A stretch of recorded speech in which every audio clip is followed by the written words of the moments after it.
Greetings. Welcome. I was going to act like I was frozen there right in the beginning. Always off to a great start. Welcome everybody. Thank you for joining. I think we have one person in the audience right now. That one person, thank you. Thank you for being here. We Thank really you. appreciate Oh, it. Oh, 5. we have 5. Oh, 4 on mine and 1 on yours. It's normally the other Woo. way. Well, thank you for joining, guys. Say hello in the comments if you're here. Um, Hello. And yeah, let's see. We got Michael saying, "Yo, Elon, buddy." We have a comment here from someone else saying, "Hey guys, please work on your speaker volume. I've watched all your podcasts on my Android mobile over headphones, and it sounds too low. Have to bump it up to 90%." That is. I don't know what to tell you, PK Hamu 2005, but when I'm editing it in Premiere, I've got everything mastered and I've got a limiter set to -6 LUFS. So it's like I up don't know what to there. tell you. Yeah, It's it's that's up there. interesting. Yeah, it makes me wonder if the volume on some of the podcast platforms, if they're doing some type of volume Compression or yeah. lowering or something. I know with a lot of this stuff, if you kind of bring it in and it's too loud, YouTube, Spotify, Apple Podcasts will bring it down. But I don't know. Can you Well, he is saying I have watched all your podcasts. So do you mean on YouTube? Because that's yeah, maybe the live stream. Yeah, it's weird. Because I watch it back and I don't have a problem, but yeah, I'll have to double check. I'll have to double check. yeah. Joel Gonzalez is here. Oh, I'm showing that comment again. Joel Gonzalez is here. What's up, Joel? How you doing? And he Hi, says the Joel. volume is good on his end. So yeah. And Streaming through a TV to soundbar. Yeah. Okay. We're on your TV right now? Wow. We're famous. We're famous. Well, thank you guys for joining. I think we're going to have an interesting conversation tonight about streaming wars. And I know everybody's favorite thing is streaming audio. That's all anybody ever wants to talk about. Not really, but I'm hoping, and this is me being hopeful, and spoiler alert, this is kind of like what I will talk about a little later, but I'm hopeful that eventually, as the internet becomes a little more robust in many different areas of the world, that we will see lossless audio streaming for movies and TV shows instead of the compressed stuff that we get now, because IMAX Enhanced and all of that fun stuff sounds great on paper, but we're still looking at a compressed source. Can you tell the difference? I don't know. I'm sure there are differences. The main problems are not as simple, which we'll kind of get into a little later. Yeah. Yeah, so I'm hoping you guys will enjoy the conversation. Jeffrey is here. Thank you, Jeffrey. I think this is our 6th episode. He's been on every single one. So Jeffrey, thank you so much for joining. Thank you. Yeah, and he comments on my videos and stuff, and yeah. But Elon, like, before we get started, anything new going on with you, man? We never ask each other that, and I like to say, hey, what's going on in your neck of the woods? Are you working on any cool videos? Like, what's happening? I mean, I'm still debating. Well, I'm still discussing with my wife, because when I first got the Golden Ear soundbar and subwoofer and in-ceiling speakers in, I was hoping to have a 5.1 system in my living room, just because it is not ideal to have like a full-on Atmos system. So she keeps kind of going back and forth if she really wants me to cut holes in the ceiling for the rear surrounds. because that's really the only place I can put it, in my open concept living room. So I'm still trying to convince her that it's Yeah. basically going to be pretty much invisible. Just, grills you'll be able to see, of course, but they're very, Yeah. very thin.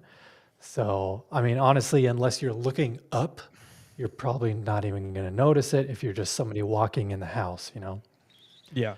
So, because I really want to get those in because I wanted to have a video on the whole system as a whole. Mhm. So, because I could technically just do the sound bar and the subwoofer right now if I really wanted Yeah. to. But, I want to see how it sounds with the whole shebang with surrounds and everything. Yeah. I Um, mean, that sounds awesome. Hopefully, the convincing is it will happen. yeah. I think I mean, painting the grills the same color as the ceiling. ceiling is just Um, white. yeah, So, so they should blend in yeah, fairly well. Like, I think so too. so Um, it's just the whole cutting of holes that she is not too excited about, but I yeah, mean, we're both pretty handy. We've done a lot of renovations in the past yeah, 2 houses that we've lived in, so yeah. And I think can be done. drywall in particular is fairly easy to patch in. Ceiling stuff requires a little bit more like ingenuity, I guess, because Because it's above yeah. you. It's above you, gravity, things like Right. that, but what is gravity really? But a construct no, I'm kidding. Yeah, no, that I imagine that would still be doable pretty easily. Yeah. They make things that make that, easier, so Yeah. hopefully that works out. I know, because I was discussing, eventually having the, dream theater on my property, but I would have to get an outbuilding installed, Mm, which is not cheap. right. But she even put out the suggestion, well, what if we just like kind of put an extension of the main house, or like maybe even put it above the garage or something, and then Yeah, just have like a staircase that goes up there. And I'm like, oh, well, that might work, but I don't know. So we're yeah, we're still kind of debating on that because, I still want to have all of the stuff that's in my proper theater on my brother-in-law's property to come over to my own property, within the next year or two. So just more things we need to think about to actually make that happen. Because yeah. yeah, when I had the live stream with Jordan talking to the COO or CEO of Stark Sound, Yeah, um, he said he was going to try and hook me up with some like okay, extremely powerful in walls okay. for my Nice, dream theater. So nice, yeah, so that man. I might, you know, take him up on that offer if it comes down to that. Hey, yeah, that would be awesome content to see, honestly. Um, Yeah, yeah, yeah, because that was part of the whole deal. Is like, you know, he even said like that would be some really good content for YouTube if you just kind of documented the whole, process of building that and then showing our speakers and whatnot and the installation and stuff. So yeah, yeah, could be a for nice sure, hookup. dude, for sure. Yeah, man, like it's been super busy here over the past few days. I made the video obviously about the home theater kind of update, and so Yeah. today has been literally me trying to figure out how high to mount the TV on the stand. Like how high do I want the Right. TV off the ground, because that's a big deal, and it's going to be a compromise. The TV on the stand as it is now is pretty much at the perfect height, center of the screen, right in your eye line. That's really like the ideal height. But I'm gonna have to raise it up about 9-10 inches to make clearance for bigger center channels.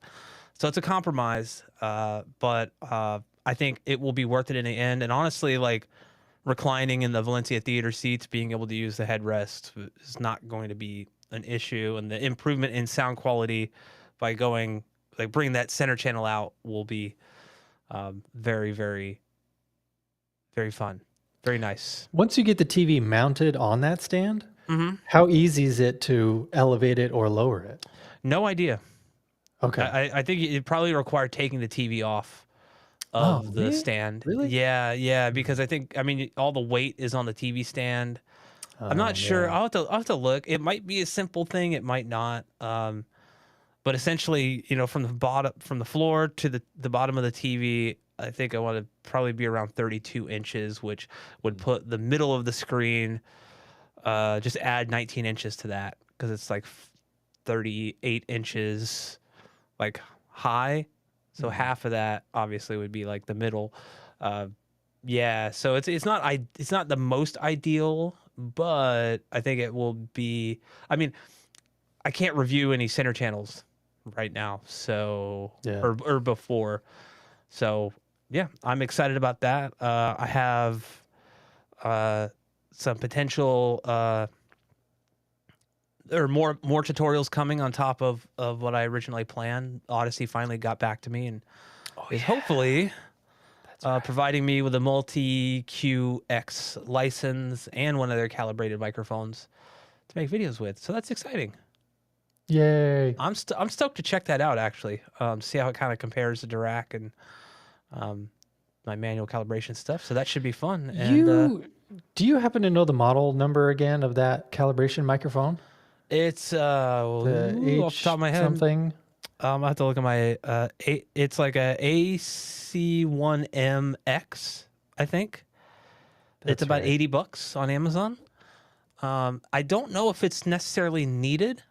It is individually calibrated, whereas the little Eiffel Tower microphone, it is the same Eiffel Tower microphone as the one that comes with your receiver, but it's actually like got a calibration file associated with it, and it can only be used with multi QX.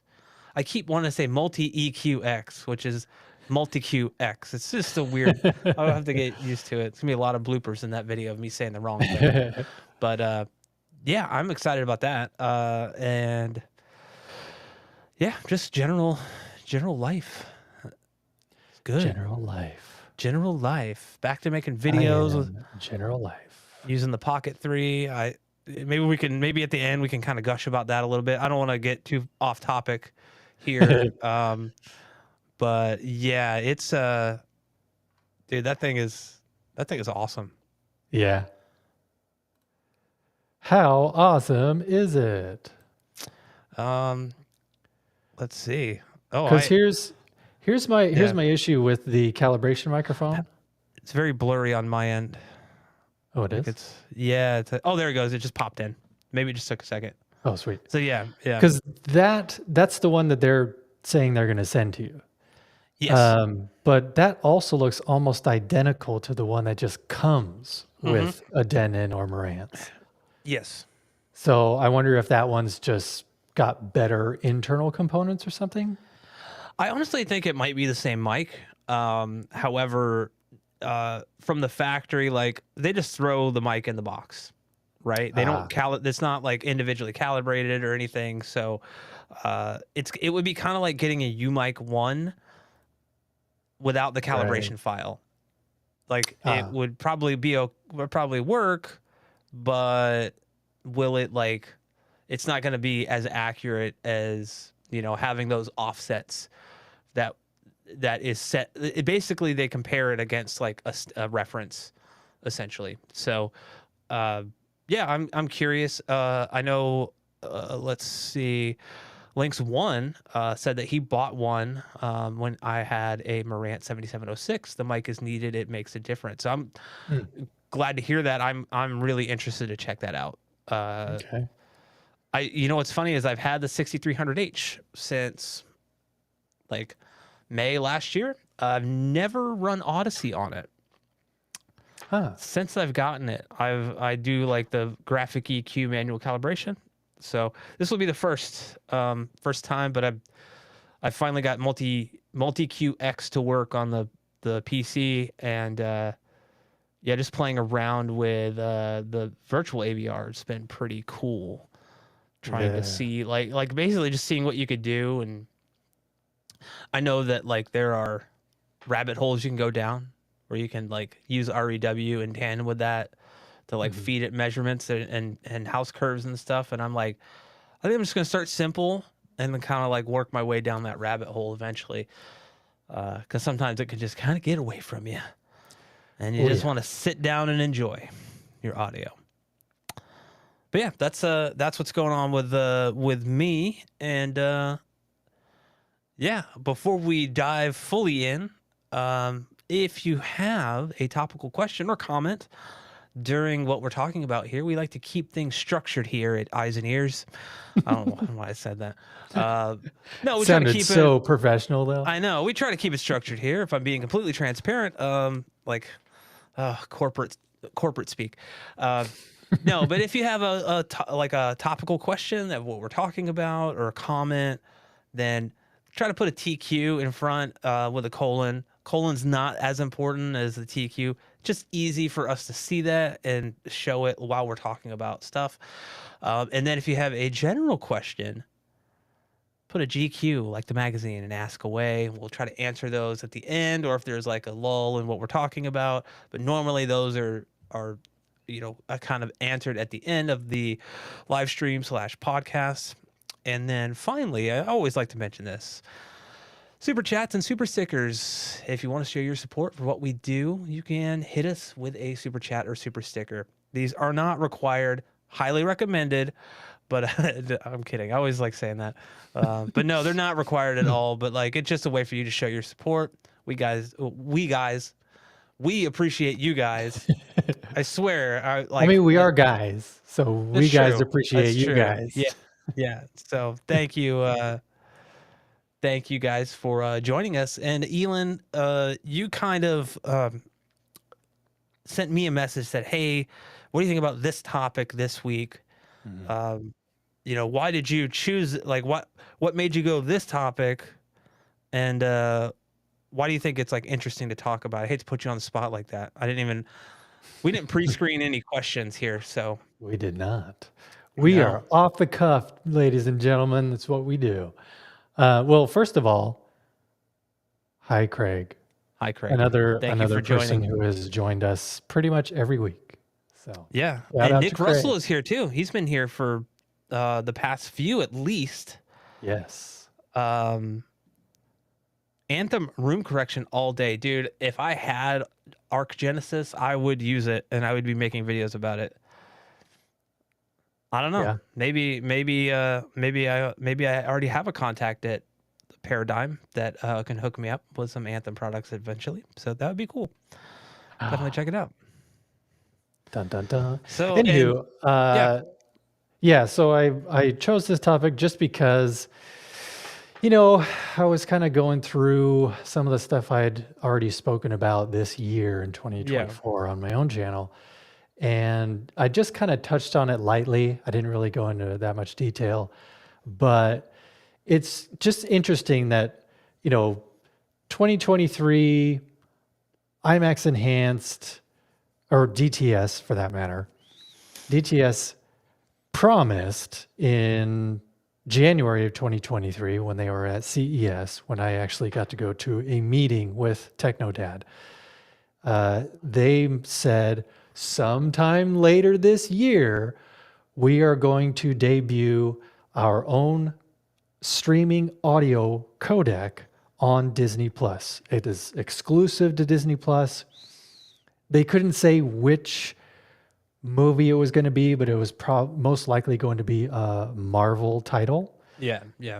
And so, obviously, and I made a video about that last year as well. Months go by, I keep emailing, like every couple of months or so, I keep emailing my contact at DTS that I got while I was at CES, being like, hey, what about that DTS, IMAX Enhanced Signature Sound that's coming to Disney Plus? Any update on that? Yeah. They just kept saying, no, but we will definitely let you know. We'll keep you in the loop. It's like, okay, cool. They never did. And then obviously CES 2024 came around.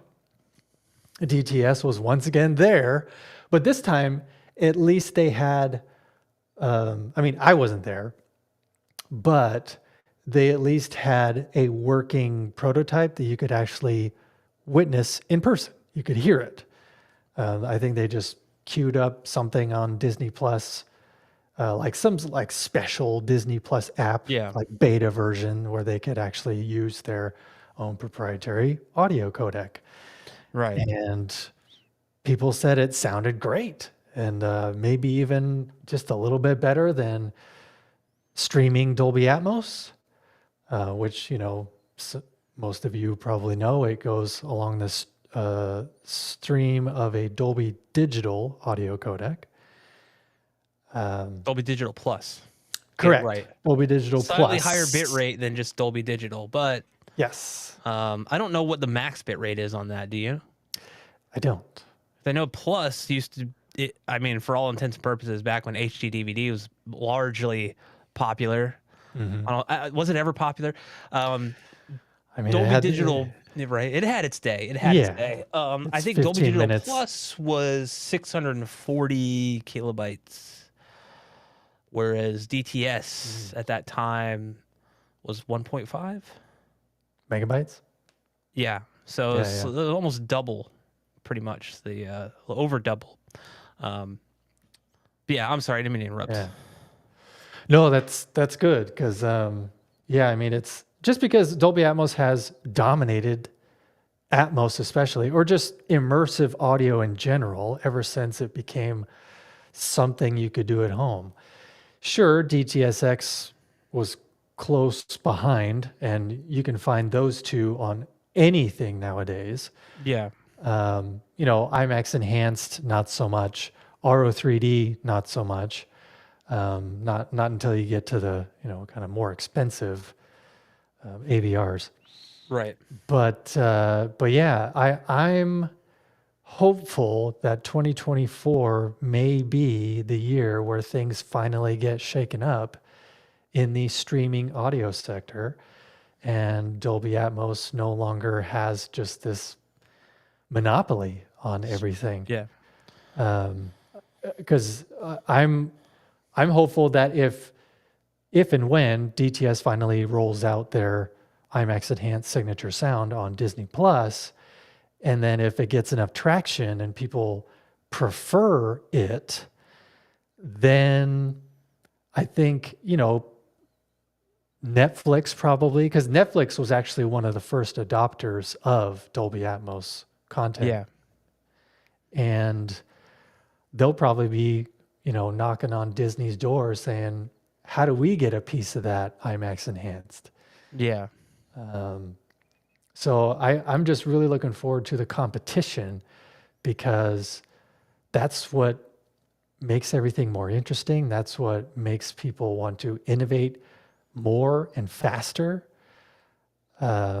It's only good for us consumers if there's more competition, because Dolby Atmos has been king for too long, honestly. yeah, So because of that, now it's mandatory pretty much with all the new titles, all new 4K Blu-rays, like have to be mastered in, or at least the tent pole, the large, big movies and stuff. right. In indie movies, obviously, they're probably just still 5.1 or 7.1. Mm-hmm. But, because of that, because it's become so saturated and because it's so in demand, all the engineers can't really keep up and do an incredible job, with every single project that they're on.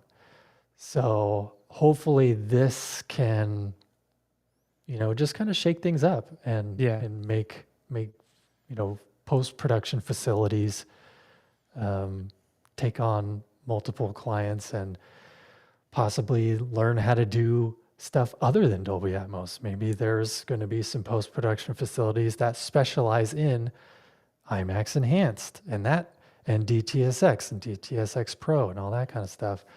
And then there's Auro 3D. Yeah. I want to address this real quick. Yeah.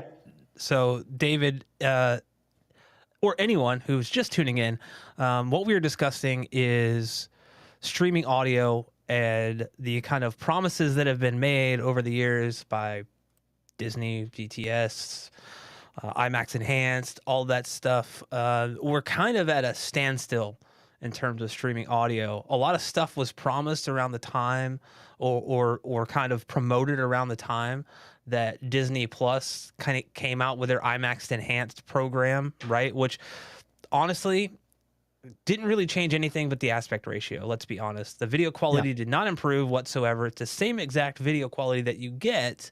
It's just now those black bars are gone, or smaller on select scenes, or in the case of something like Avengers Endgame, the entire movie. However, on the audio side of stuff, nothing has changed.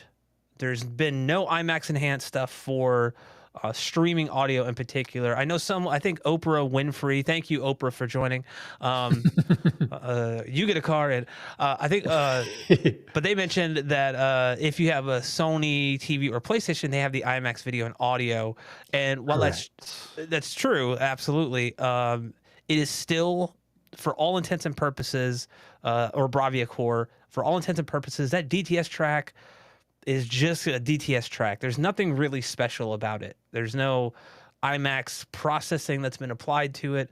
The same with all of these movies, right? The only thing that's really different with all these movies is, again, that expanded aspect ratio most of the time.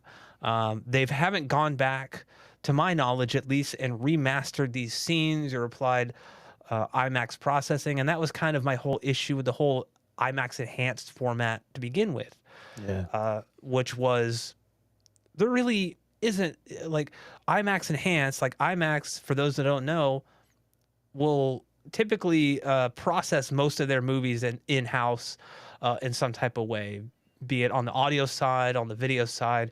They'll, when you're looking at these massive format screens, they apply their own processing. They've been doing this for years.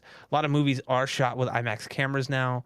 But it was just kind of, in my opinion, more of a way for studios to just go, let's relabel this like aspect ratio switching thing to IMAX Enhanced, so people instantly know what it means. Anyway, sorry, went off topic there for a second. But yeah, so we're, David, we're talking about streaming audio in 2024. Are we going to see any improvements to that between IMAX Enhanced, any other formats? Are we going to see lossless Dolby Atmos streaming at some point through like an Apple TV or, whatnot? So that's kind of what this topic is, a conversation is about. Correct. Yeah, I mean, just because, it's not only DTS, but also Auro 3D has promised us that we'll see. It's well, sorry. Yeah, I know.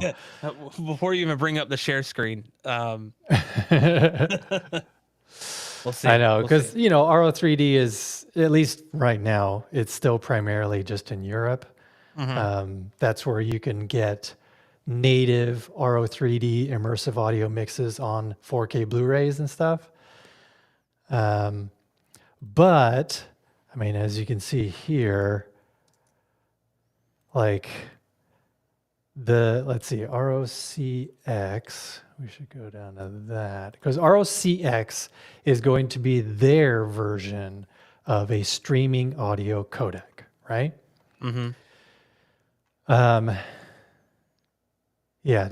Being touted as the first and only scalable next-generation audio codec. This codec is primarily designed for streaming, but can also be used in broadcast.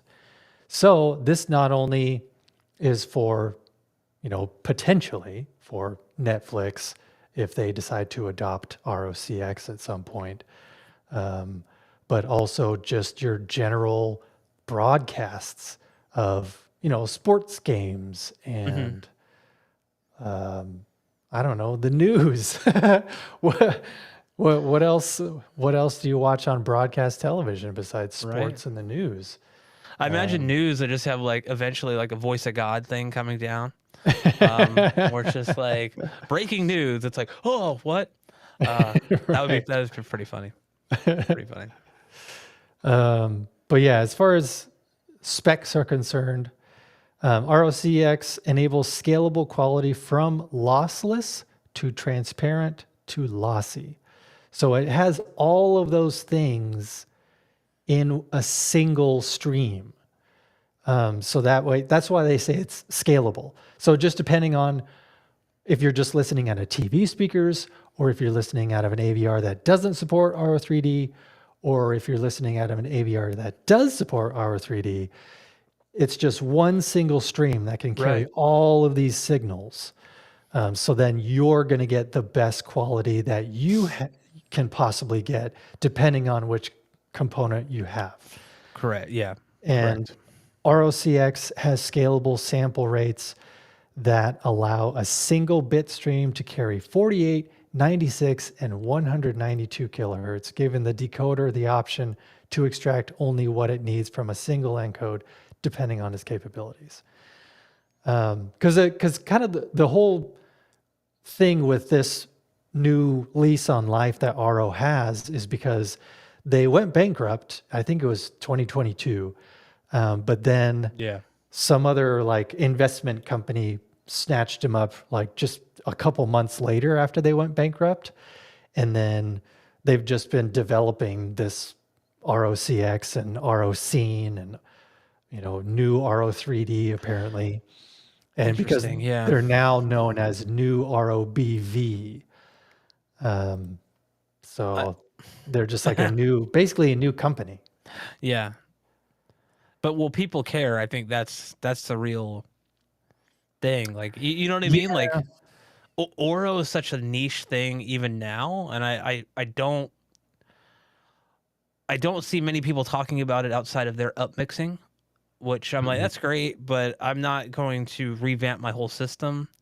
I know it can work with a Dolby Atmos speaker layout, but Dolby Atmos is kind of the primary format for most Yeah. movies. I mean, I'd say, I mean, pretty much 100% of Hollywood films are mixed in Dolby Atmos for theatrical release. But does that necessarily mean that we're going to get a Dolby Atmos mix at home? If you're Universal, probably not, even though that one does exist. Um, Yeah. yeah, there are a couple of topical points I wanted to show here. Mhm. Let's see. Paul E says some of it's going to come down to the mastering as well as the bit rate. Dolby Digital Plus tracks that come on disc are decent. It's the streaming services that seem to make a mess of them or that compress them a lot. 100%, Paul. Yeah. Yeah. I've had this suspicion for years, and I think other people have as well, that services like Netflix, Disney Plus, Amazon Prime are all compressing these to sound good on TVs and soundbars first and foremost. Like they're limiting certain dynamics to sound good on those because most people are not going to be listening at or near reference on a home theater. We're kind Right. of the minority here when it comes to that. So immediately there's already a like decrease in overall dynamic range, which is honestly, I think it kind of makes sense because Elon, I don't know if this happens with you, but anytime I watch a movie on any of these streaming services, outside of Netflix is pretty good with this, but on like Disney Plus, Amazon Prime, if I'm watching a movie, I normally have to crank the volume higher than I would if I was watching on a disc. For sure. And I think that comes down to them compressing it down, like pressing the peaks down, so you end up having to bring it up. But by doing that, by compressing those down, you're limiting. You're almost they're almost doing like a baked in night mode, where Yeah. like you Yeah. crank it, and so like now it's loud, but like on the disc, maybe there was like the peak is up here, and the quiet sound is down here. Whereas on the streaming, we might be looking at something closer to that. Right. It's kind of like not as dynamic, unfortunately. So yeah, I think I don't know what your opinion on that is, but it's kind of a suspicion I've had for quite a while. No, that's true. It seems like every time I watch not just a movie, but just TV and anything on a streaming service, typically I'll have my Marantz Hmm. AVR set to, I don't know, close to 50. I mean, I know that's an arbitrary number. That's just the volume level, but it's typically around 50, 52. Hmm. When I'm watching, um, when I'm watching something on Netflix or Disney Plus, it seems like I start there. I start around 50. And then as I'm watching it, a few minutes go by and I'm like, man, the dialogue is kind of hard to hear. So then I bump it up to Boost it. 53. And then a couple minutes go by. Man, the dialogue's kind of hard to hear again. I bump it up to 55, 56. A few minutes later, man, I need to turn it up again. Like eventually I'll get to where I don't Yeah. need to turn it up anymore, but that's just par for the course right now. Yeah. I have to just keep putting it up and up and up just a little bit because I don't know, my ears get fatigued or something, or I don't know. That's weird. That's funny. So you don't use the dB scale. You just use like the 0 to 100 or the 1 to 100. Yeah. Yeah. You're a wild man, Elon. You're a wild man. You're an audio dude. What is up with you? No, yeah, I can't. I've calibrated a couple systems locally where they want that app. Like when I'm calibrating, I switch it over to the dB scale because I know where that is, and then after the fact, I'll switch it back so like they're more comfortable with that because they see like 0 dB, like what minus something. What does that mean? Yeah, it's interesting, but I keep my stuff on like the dB scale. I'm just weird. Like I got to know how far away from reference I am when I'm watching a movie. What do I Yeah. know? What do I know? What Yeah, do you know? I know we do have some topical questions here that I think we could probably answer real quick. I wouldn't Yeah, consider sure. these general questions. As far as streaming audio goes, is it better to stream through a stream stick like a Fire Stick 4K Max plugged into the receiver? Excuse me, or through a TV app connected to the receiver via eARC? Um, Elon, I'll let you like if you want to. I don't. Do you use eARC at all on your Yeah. stuff? Yeah, because it just the way that everything is situated, Hmm. since I have it mounted above the TV is mounted above the fireplace, but the one connect box of my Samsung TV is in a cabinet to the side. Hmm. That's also next to the Marantz receiver. So yeah, I have to do eARC. Yeah. But yeah, because I don't have, at least there I don't have an Apple TV 4K like I do in my proper theater. Right. So yeah, I've got to do eARC, and yeah, it seems like everything it works great and it sounds Yeah. fine. Um, I've not noticed a single difference between streaming from the Apple TV 4K mhm. or the like let's say connected directly to the receiver or the streaming app on the LG OLED that I have, the C1. I honestly uh, for YouTube and like Disney Plus, Netflix, I will typically just use the built-in like web OS on the LG C1 using eARC. I find it super convenient. I'm also a fan of taking the like the quality is identical. Like it doesn't change at all from like the Apple 4K TV. I'm not feeding it through any type of Lumagen or Mad VR. I don't have a projector. I don't have a need for those things. So Yeah. going direct, taking a to me, I've always been a fan of taking as many sources out as you can between like what you're trying to watch. So like, Netflix, Amazon Prime, especially if it's on a TV that can, kind of give you that good experience. Mhm. And then also I think that was the like at the time when we watched uh, Rings of Power, it was the only way to get Dolby Vision Oh yeah. on that. So I think on the Apple TV, I was having problems with the HDR10 Yeah. on that. So yeah, it's been like to me, I think that it should be identical. I can't say in all cases that it is the exact same audio experience going from that, but I think Mhm. for the most part, um, I always think that people tend to overthink it, I guess. Yeah. Whereas like it's honestly the same. It shouldn't be any different unless you're using something that is not as capable in terms of display or whatnot. Mhm. Yeah. So Kevin asks if either of us use Voodoo to Oh stream yeah, movies. I was Um, about to bring this one up. well, I'm sorry, Um, I took that from you, Elon. I took no, that that's from you. that's perfect because I was gonna search for it anyway. But yeah, I do use Voodoo because I have all of my digital copies of all of my movies, 4K Blu-rays that I've purchased in the past. I Mm-hmm. have them all on in a Voodoo account. And yeah, I mean, as far like I can see Dolby Atmos at the top of the screen if it is in fact Dolby Atmos. Um, so if you're not seeing Dolby Atmos, I don't know. You just got to make sure that every single component in your signal chain is Dolby Atmos compatible. Because my Marantz is compatible with Dolby Atmos, my Samsung TV is compatible, my speakers are. So it's like, so all those things in that signal chain can handle Dolby Atmos. Because that's the thing about streaming is that Netflix, Disney Plus, Vudu, whatever, there's metadata or whatever that Yeah. notices if you indeed have something that supports Dolby Atmos. Yeah, maybe Um, it's getting s- flagged that it's not supported. yeah, so maybe something in the signal chain doesn't support Dolby Atmos, and that's why you're Yeah. not actually getting Atmos. I don't know. But It's weird. Dude. It's such a Kevin. It's such a finicky system sometimes, where like yeah, multiple power cycles later of equipment, everything's working again.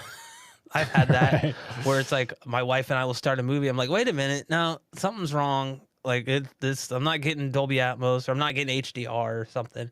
right, And then it's like, let me turn everything off and let me turn everything back on. Thankfully, with TVs, the startup time is like non-existent. mm, On well, unless you have a Vizio, but but the startup time is like non-existent. So it's like you're not having to turn off projectors and wait for those right. to like come back up to full brightness and all that stuff. But yeah, it's still kind of a nuisance. Like it's not 100%. There's that the old thing of, have you tried turning it off and on again? And that's very true. Like any type of issues you have you tried turning it off and on again? Um, Right. and Kevin actually did mention that he watched Mad Max 2 stream and the very low volume and the Atmos lower than poor. Whoa. Depending on where you watched it, uh, and I think you might be talking about the original Mad Max 2, like not the, because I don't think he's talking about the sequel that's coming out, the Furiosa movie. I think it's literally Yeah.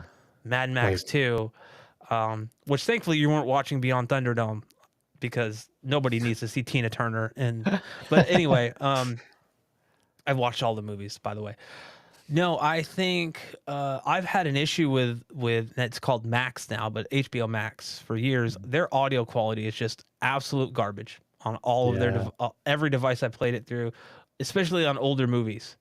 If you're trying to play their older catalog of movies, I was trying to watch. I don't remember. I think it was like it was Analyze This. That Billy Mm, Crystal and yeah. Robert De Niro movie. Mhm. Like the audio is so like compressed and thin sounding. Obviously older movie, but man, it was. I was just like, that was kind of like one of the last few things I watched, and then canceled because I was like, screw this, I'm not doing it. I'm not doing it. Yeah. Paying for that, it's so it just it's ridiculous, man, to me. Yeah, no Um, kidding. and then we'll touch on one more here because I figure it's kind of not necessarily audio related, but um, he's asking about the terrible picture quality from Netflix lately. I'm in the Midwest with Spectrum. Atmos mixes have always been just okay, but man, that poor picture quality is killing me. I haven't had Netflix for a minute, so I can't comment on that. Hmm. I will say that occasionally, and I'm hardwired into my network. We have gig service here, so 1 gig down, 1 gig up, and I have noticed things you would think being hardwired would like basically get you instant 4K when you start a stream. I'm also using the USB Ethernet adapter on the LG C1, so it's actually not maxed out by whatever the NIC, the network interface card in the C1 is. So I'm getting around 300 to 400 megabytes down versus the cap of 100 on the Ethernet port on the TV.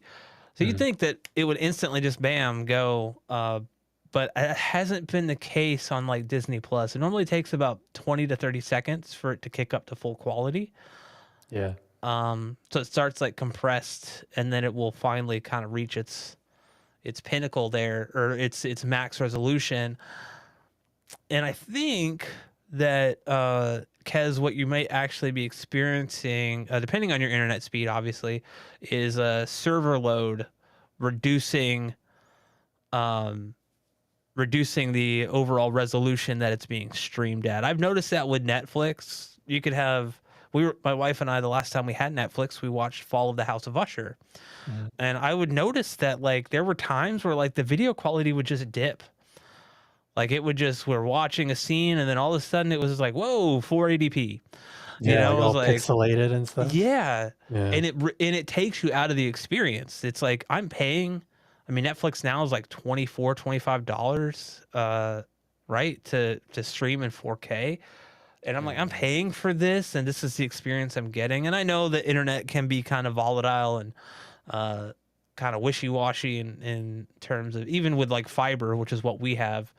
So it's like we're not sharing our connection with everybody else like a cable, like Spectrum would technically, because it's over, cable.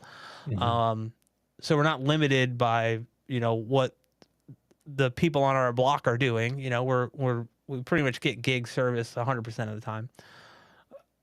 It's just a weird thing. I think we're hitting like server capacity. Like maybe too many people are trying to watch a show you're watching at a peak time or something, and the servers are just kind of can't handle it, or they're having to switch servers because maybe they have some the Amazon web server space, and then it switches over to someplace else, but it has to do that.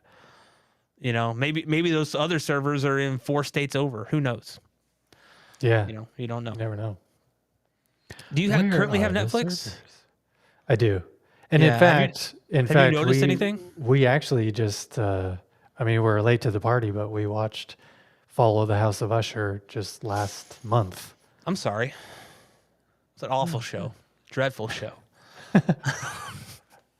It's pretty cool, based on Edgar Allan Poe poems. We can talk about it. We can talk about it after.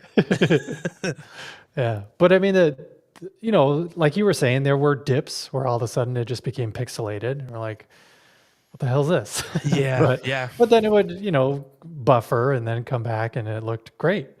The blacks were great.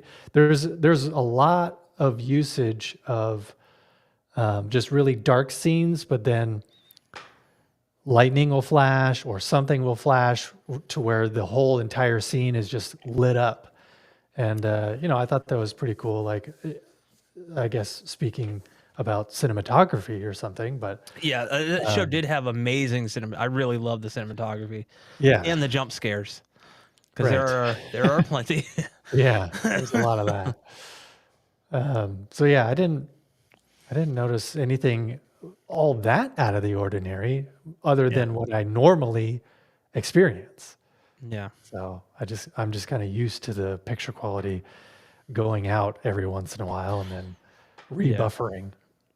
Also, that's a Mike Flanagan production. So the video quality is already going to be pretty high, but he has all of his movies and shows tend to have this kind of like subdued color palette in a way. Yeah. Most of the time. So like Doctor Sleep, Fall of the House of Usher, Haunting of Bly Manor, Midnight Club, like all of it. Midnight Mass was another one. Midnight Mass was a little different, but yeah. So all of his stuff, honestly, the fact that those look as good as they do when they work well, being so dark. I mean, what is the hardest thing to compress, right? Dark scenes. Yeah. all of his shows are incredibly dark most of the time. Like there's a lot of like darkness. So yeah, that's yeah, video quality on that was great. But like you said, we had those issues. Kez actually mentioned that his Amazon Prime picture quality is perfect. So that does lead me to believe that he's maybe running into some server side issues on Netflix that is just beyond their control. So Yeah. Or just, you know, just the place internet you being the are in internet. the Yeah. country. Like it just happens to be maybe a Yeah. little bit tougher to get high quality picture 100% of the time in your area. I don't know. Yeah. It's a strange thing, man. It's a strange thing. Yeah. But yeah, going back to the audio stuff, I really do hope that we see some type of push this year Mhm. for, did I just say this year? Put an SH on the end of this. I really, This year. this year. So, um, I was kind of like I don't know what that was, but, yeah, no, I really, we need a push Yeah. basically. Video, streaming quality has come a long way. There are many instances where I think if you put something up side by side, disc versus streaming of the same movie, I think a lot of people, unless you're watching a 200-inch screen, would be hard pressed to tell the difference. Mhm. The compression codecs have come a long way and being very efficient and getting a lot out of a little in terms of like you get nice clarity, nice quality. It's honestly it can be imperceptible to the source sometimes depending on the motion in the scene for very little bit rate, which is a lot. Like it's pretty awesome when you think about like how far we've come with video compression. Mhm. But with audio compression, we've just kind of hit a standstill. Like, Yeah. I think the importance of audio compression is not as high because we are a visual people. Yeah. We tend to look at the visuals first, which is why people are like, I want a massive TV, and they get a sound bar. Like Right. a lot of people do that. A lot of people Yeah. do that, and space limitations are one thing to consider there. But most people also don't want to futz around with a home theater and getting a proper setup and things like that. So Mhm. they focus more on the video because video is just easier because it's all kind of built into the TV. Yeah. And obviously, if you're one of those people that buys an 85-inch TV and sits 15, 20 feet away, okay, Yeah.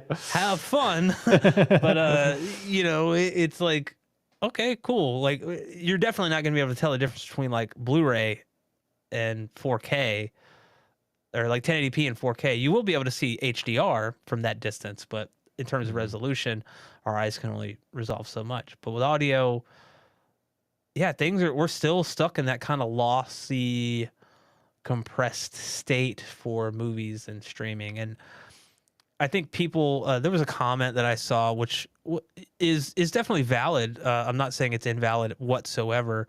Let me see, I start it.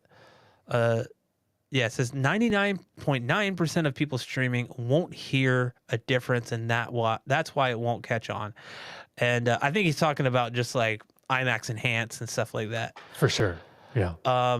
For me, I would just want to remove that layer of compression that's Yeah. on there, right? Right. Like I'd rather have it just. I mean, it's not going to take as much bit rate for high quality audio as it would video, right? Like we're already limiting the audio bit rate by like a severe amount, whereas like the video gets the majority of it Mhm. on streaming at least. We might be looking at might be looking at I don't know 5 to 10 megabytes per megabytes per second megabits. I'm sorry, I always get those confused. Megabits. Megabits. So on a disc, right? Which has a maximum bit rate, I think, of 4K UHD, somewhere around the 70 to 90 mark. It can spike, but it can't sustain things above a certain bit rate, right? So that's audio Mhm. video combined.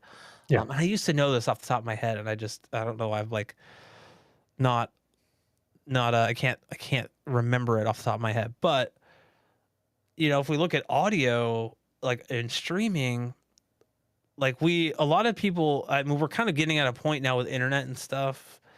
A lot of places are offering gig service, not everywhere. I mean, we've talked about like your situation, Elon, where you're on Starlink and Mhm. but over time that stuff could get better too. Yeah. You could max out the speed or whatnot, like get better speed. So it's like you have the ability, you might even have the ability now to stream higher quality audio, but like these places are not offering it. So I think Mhm. outside of IMAX Enhanced and everything, I really think that like the push should be to get that lossless audio out there, because it's just removing like it's removing issues that could potentially come up from like having lossy stuff. Again, Yeah. would people notice it? Probably not. But I'd rather just not even have that be a question of Yeah. like, I'd rather just know it's uncompressed and that's it. it's, Yeah. yeah, Yeah. don't And have to worry. I think we're kind of, and maybe this is opinion. Obviously, I'm not stating this as a fact. So, um, it's like those videos where people go, I'm not a doctor, so you can't, like, I can't tell you what to do, but here's what I do in this situation. But no, this is a preference, right? An opinion. We're kind of there with video compression, uh, in many ways. Streaming, uh, at a decent bit rate with the quality that we have now can be kind of imperceptible a lot of times um, to what's on the disc. Is it perfect? No, but in motion, I think that's what we have to like consider is like if we stop and look at a picture and be like, well, yeah, that has obvious macro blocking or that has obvious artifacts Mhm. over the disc, right? But when are we stopping and watching that? Yeah. Like pause. It's something I actually just talked to Gene Delasala about with audio. It's like something can look flat on a REW graph or something can measure really well, but you could play it and it sounds like shit. Yeah. So just because it follows this kind of like reference doesn't mean that it's going to sound good or that it's like I've honestly had that problem before where like it looks good in measurements if I'm Mhm. doing like subwoofer calibrations, but you go to listen to it, it's like, whoa, the bass is like maybe I didn't do something right and the volume on the right side is way higher than the left and there's like a imbalance and that's something that a microphone will not pick up. Like a measurement won't show, but your ears will. Yeah. So I think like on paper, yeah, streaming video might not have all the bells and whistles of what we get on a disc. And again, it's always nice to have that remove that layer of compression, right? Which is why I still buy discs. But, sometimes if it's just late at night, I don't want to get out of my chair. I just want to start a movie up. Right. I'll throw on the digital version and I'm like, "Oh, okay. Yeah." I'm not doing any critical watching. I think that's the other thing. It's like if you're a reviewer like we are, or you're like critically watching a movie to talk about on the street, you want to watch the highest quality version of it, you know? Yeah. Um, but yeah, I think hopefully like we'll get there with the audio side of stuff. That's my hope. I know, man, because I mean, a lot of people need to remember that when Blu-ray became a thing, like you were kind of hinted at the whole HD DVD slash Blu-ray wars back in the day. Obviously, Blu-ray won, and that became the standard for high definition, stuff that you take home and you watch at home. Yeah. But 99% of Blu-ray discs have a DTS master HD or HD master, what is it? Master audio, Yeah. audio track on it. So DTS was king when it came to Blu-rays. And then all of a sudden it shifted to Dolby when Atmos became a thing and 4K Blu-rays became a thing. So, it's kind of interesting how, that DTS has become essentially buried Yeah. when they were dominant for so many years. Right. So I'm hopeful that they can kind of come back like a phoenix rising out of the ashes or something. But even then, I'm still interested in the Auro CX and Auro 3D because I think they've been so just kind of niche and so like just popular in Europe for so long that I think with Auro CX, if it does indeed, you know, take off and people start to notice it and notice that it's just that much closer to uncompressed audio, that maybe it'll go worldwide because of it. Yeah. So maybe we'll be getting 4K Blu-rays in the United States or even other parts of Australia and Japan, whatever, start getting native RO 3D 4K Blu-ray discs, because they've kind of become the superior audio codec. So that I'm hoping that maybe it'll have just a domino effect if they indeed start to make waves with their streaming codec ROCX. I mean, I don't know how it's going to happen though. Yeah. Is it with ROCX? Is that still only going to be like with certain TV broadcast companies in Europe, or is it only going to be in Netflix Europe and Right. nowhere else in the world? Like, I want to hear ROCX Yeah. because that's their claim, is that Yeah. it's not quite lossless, but it's just Kind of, underneath. yeah. It's It's trying to bridge like that gap. here's Dolby Mhm. Digital Plus Atmos, here's ROCX, and here's Yeah. 4K Blu-ray disc. So I wonder, I think the biggest hang up with that Auro 3D was the additional cost associated with it. Like, mhm. I could get Auro 3D on my X6300H for $200. To Yeah, me, there is not enough content, even up mixing. I'm happy with Dolby Surround Up Mixer, DTS-X or DTS Neural X, right. that I don't feel the need to spend $200. And I don't know that like a $200 purchase for something like that is the best use of the money. I talked about that in my last video, growing up, not having money. I like spending money on things that make more sense to me, that would get me more benefit. Mhm. Like, instead of like, like, let's say I'm in a situation where like I could spend $200 on that or $200 on acoustic panels. I would spend the $200 on acoustic panels. They're not as like, extravagant or as popular or sexy, as like, oh, my system supports Auro 3D now. Yeah. But the acoustic panels will vastly improve my experience over what Auro 3D could do, um, in a room that's untreated. You know what I mean? Mhm. So, yeah, I think that Auro 3D, or their new version, whatever it's called, Mhm.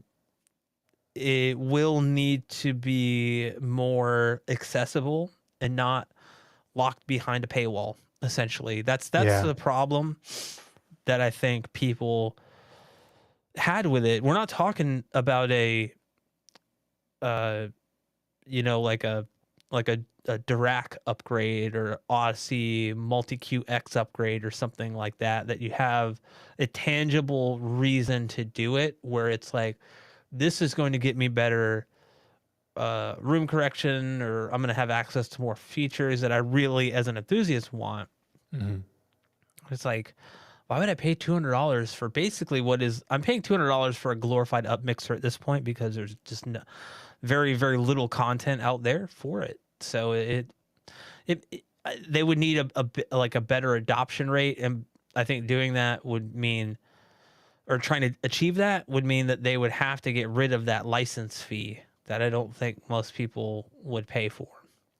Well, I mean, I wonder if that's why the newer Denons, the 3800, 4800, the new Yeah. Marantz Cinema line, Mm-hmm. um, those all support RO 3D. Yeah. So I wonder if that was kind of a push just to kind of just be a precursor to the fact that RO 3D is trying to make waves in places they haven't been before, or being accessible to a demographic they Yeah. haven't accessed before. So yeah, I wonder if they're just trying to do all these things to hopefully kind of slide in there and make a difference to those who already have and something that supports RO 3D. Yeah. Yeah. Um, I think all this talk too of like kind of lossless compressed or lossless audio. There is David actually brought it up. And I'll highlight this one. He says, "Well, make catch on," and then he corrected it to MQA, autocorrect for the win. Um, Yay! yeah. So for those that don't know, MQA is actually stands for Master Quality Authenticated. And then if we scroll down here on this What Hi-Fi article, it basically it's a method of digitally capturing and storing original master recordings as files that are small and convenient enough to download or stream without the sonic sacrifices traditionally associated with compressed files. It's currently available via Tidal. Mhm. Um, Isn't it kind of like a zip file where it's like compressed, but then when you play it, it like opens up and like uncompresses kind of thing? yeah, similar, but I still think it's like uh it's kind of like it's still compressed. So it's Okay. not bit for bit identical to something like lossless, which it's kind of like when you zip a file, right, on your computer where you Mhm. compress it into like a container, and then once it's uncompressed, it's bit for bit identical to what it was before it was compressed.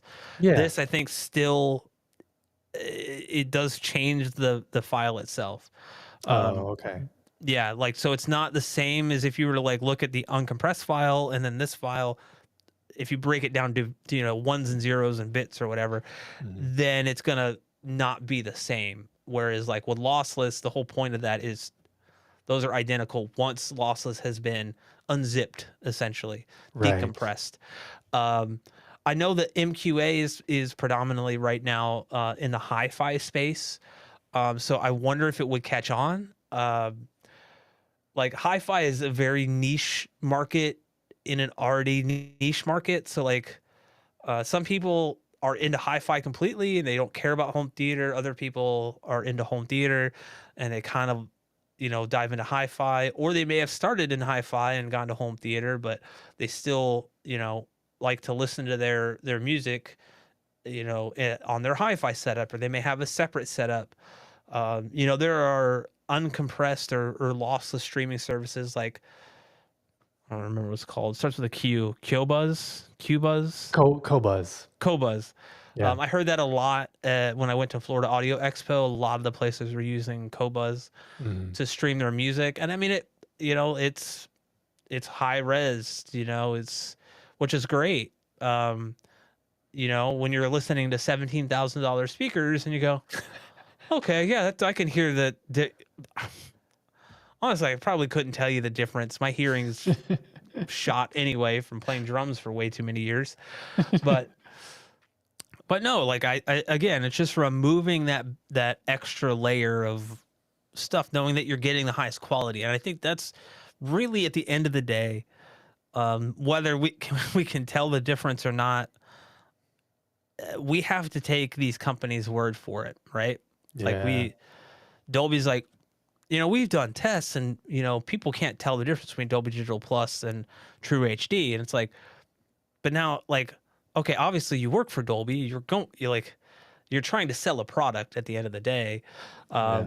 I would just rather not have to even have that question about like, am I getting the best quality that I can? Just say, Mhm. okay, give me this and call it a day. Like remove that barrier. Right. I mean, how hard would it be?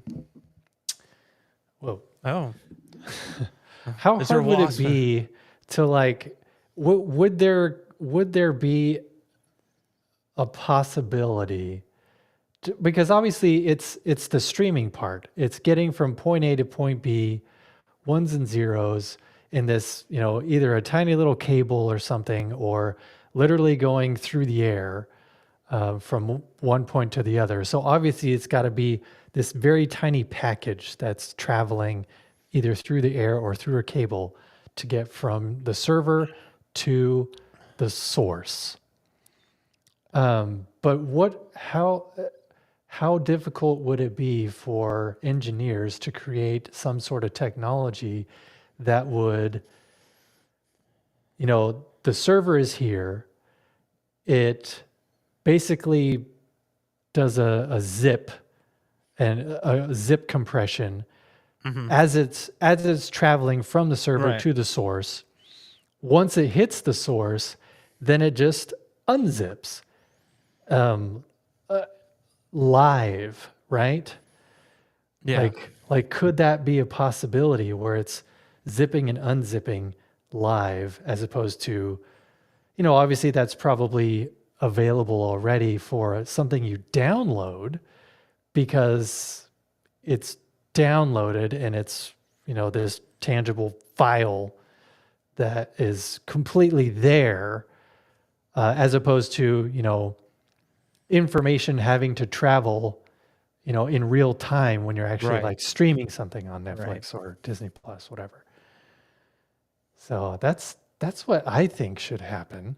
Instead of coming up with these codecs that are still compressed, but just a little bit better. And Yeah.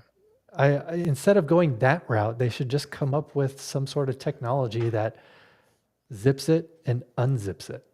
Yeah. So then we're getting completely lossless audio. Yeah. Or I mean, you could even have the zipped file on the server, like pre-zipped, right? Like you just get it from the studio and then it's beamed over the internet and uncompressed or decompressed, I should say, decompressed to lossless on your side, which is Yeah. kind of how movies are already done, right? Like they're on the disc as this zipped file essentially.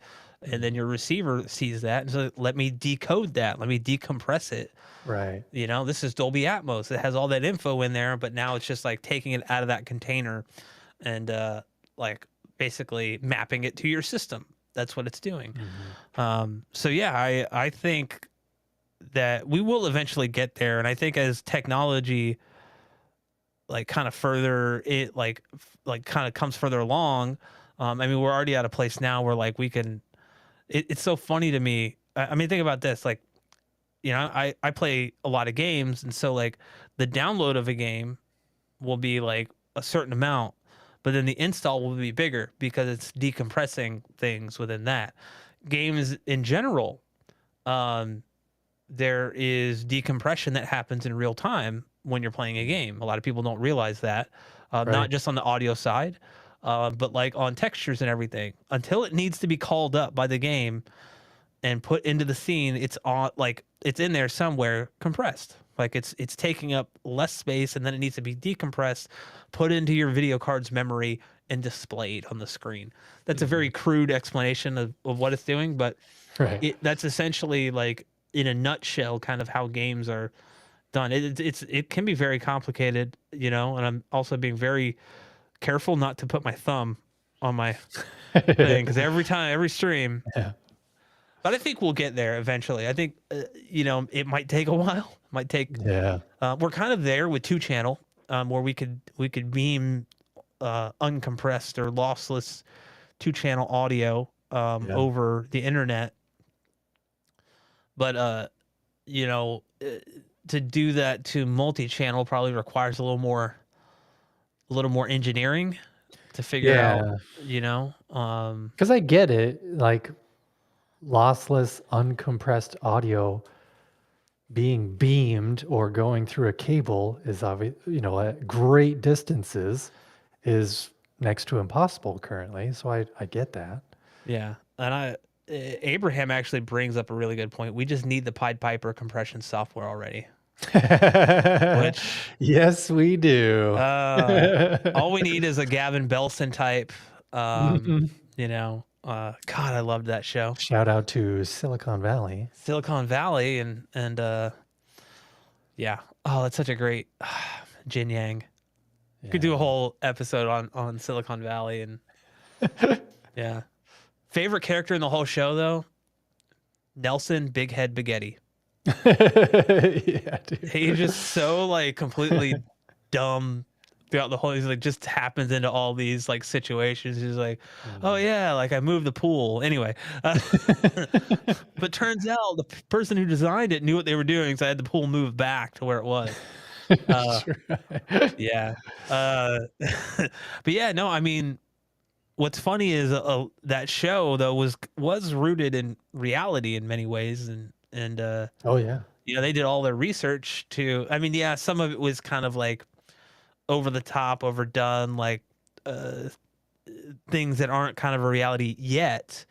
Mhm. But I think we'll get there. I mean, you know, if we look back at really, I mean, look at 2001: A Space Odyssey and how it kind of predicted, or not only say predicted, it kind of put that idea into people's heads of like video conferencing. And I mean, Yeah. look at what we're doing right now. Like, you know, all of these things start with an idea, and it's like all we need is some like genius person to say, you know what, I think I can do that Pied Piper compression thing, you know, Mhm. and then now it's like obviously labeled something different, and you know, instead of Gavin Belson, you have like Jeff Bezos or Elon Musk, you know, Right. kind of being their weird CEO kind of anyway, CEO self. So yeah, I think it just I might take know. time. I think we will eventually get there, but the question is, will it be important enough for people to even care about? Like from and by people I mean like Yeah. the common person who goes into Best Buy and picks up a TV and soundbar. Are they gonna care Yeah. that they're getting lossless audio? Because it's true. Like people like you and I, and the people that are watching this stream right now, we're weird. Like we are not normal people when it comes to the fact that we really enjoy audio. Because Yeah. I totally get it how somebody will go to Best Buy Mm-hmm. and they get a TV, they mount the TV, and you're done. You've got this gorgeous picture all contained within this thin little thing. Yeah.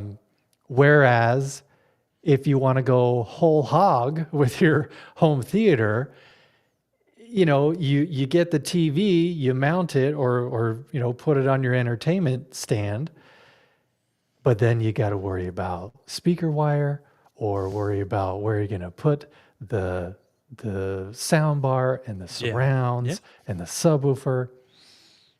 I mean, I totally get it. As a Yeah. just a general consumer, just being able to pick up a TV, mount it on a wall, and call it good, and you get gorgeous 4K quality picture.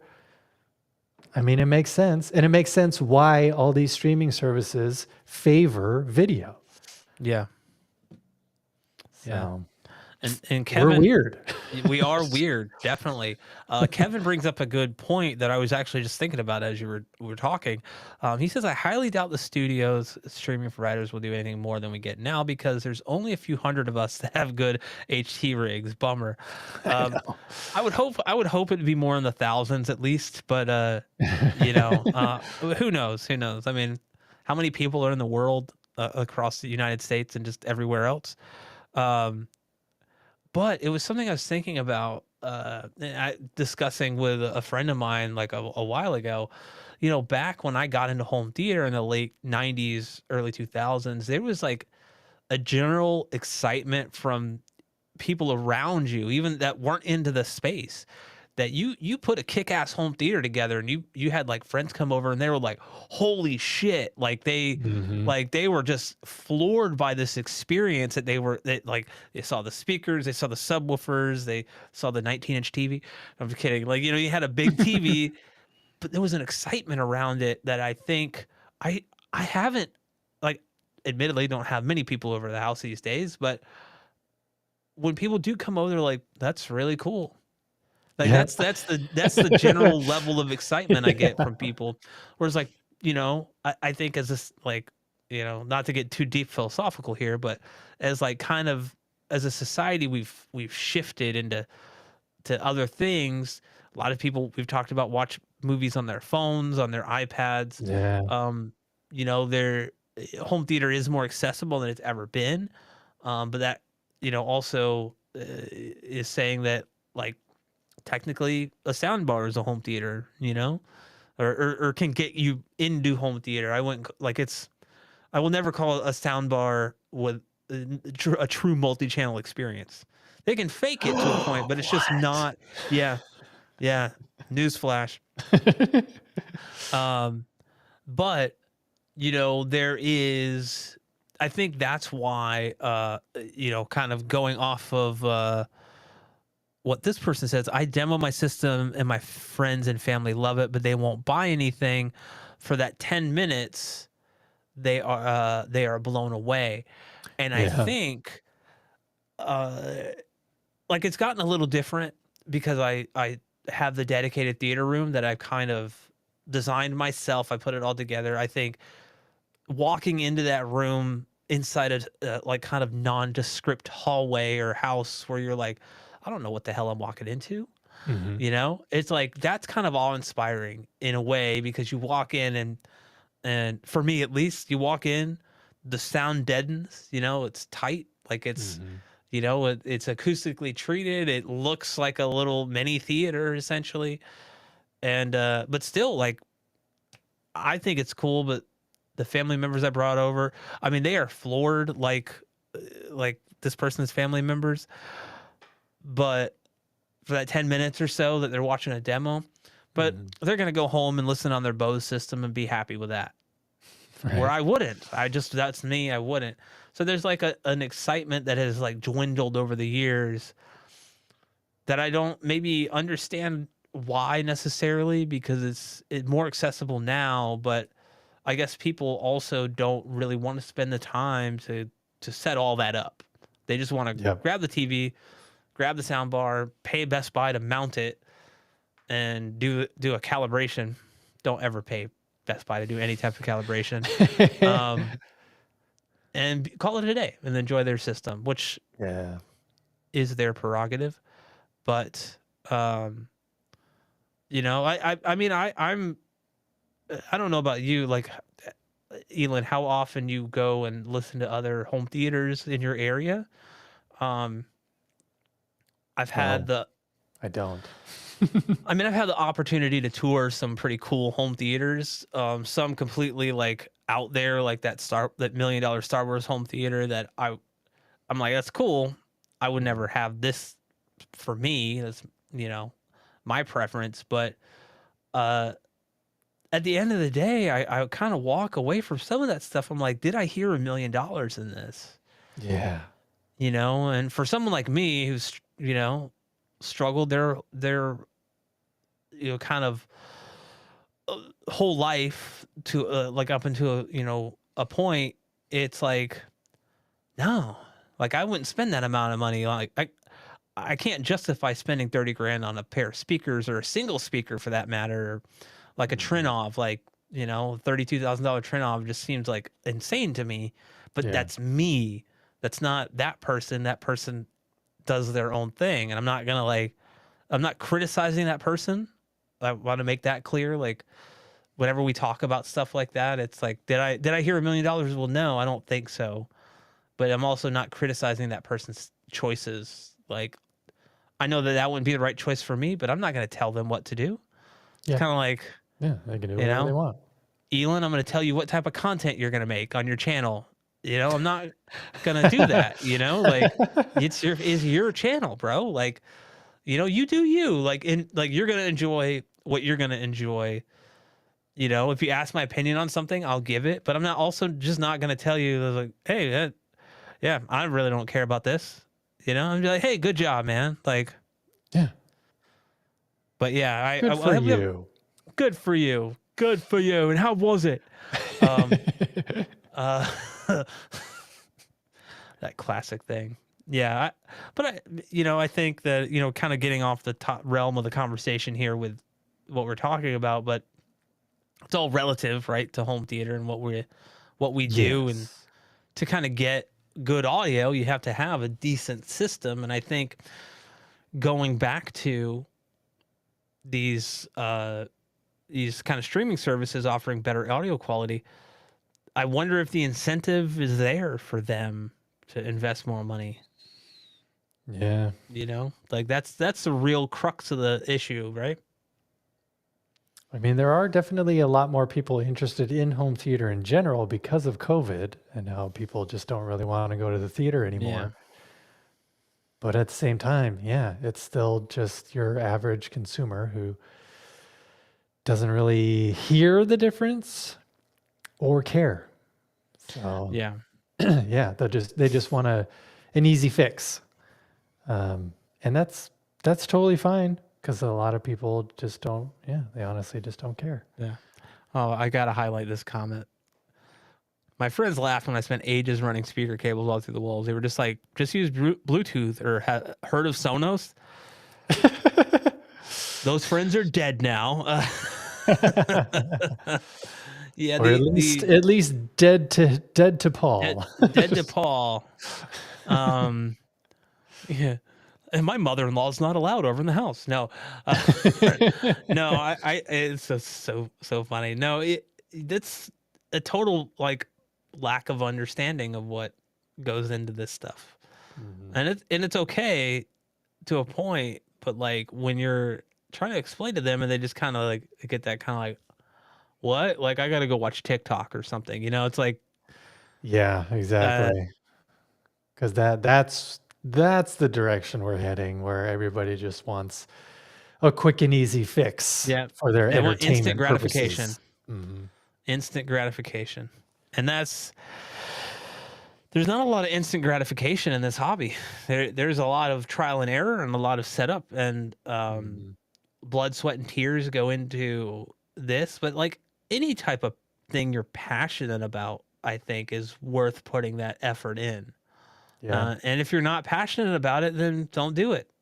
That's like, you know, like go buy a sound bar. I'm not going to judge someone who has a sound bar, you know, like Elon, you have a sound bar and I judge you all the time, but that's because we're friends. That's the difference. No, Hey, I have a passive sound bar. yeah. So I think, you know, there's a lot of gatekeeping that happens in this community. Of course. And there has for years. I don't know. I want to do my part to try to change that because I think everyone could have a kick-ass system. Or if from what they already have. Kevin emails me a lot and I never respond. I'm sorry, Kevin. I did get your last email. I'm going to respond. I promise. But like, you know, he will talk about his system like it's, you know, it's not the greatest. I'm like, mine isn't either.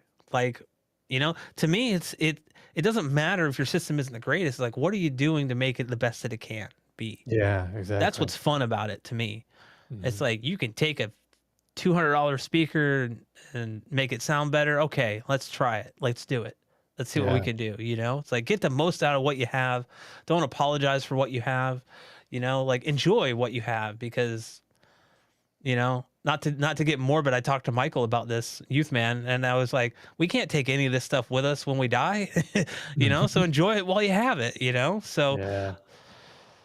Anyway, yeah, I went down the dark road there. I mean, kind of harkening back to just us being so weird. Yeah. In the grand scheme of things. I mean, I remember when I was a kid, like I was probably like 12, 13 years old. My dad, at that particular time of my life would often, he sang in our church choir. He was a really good tenor. But he also kind of did this kind of traveling singing gig with this partner of his. Maybe like a couple times a month or something, he'd go around town, or maybe like even 20 miles away, whatever. And he had like a really nice mixer and tape player with these two gigantic speakers.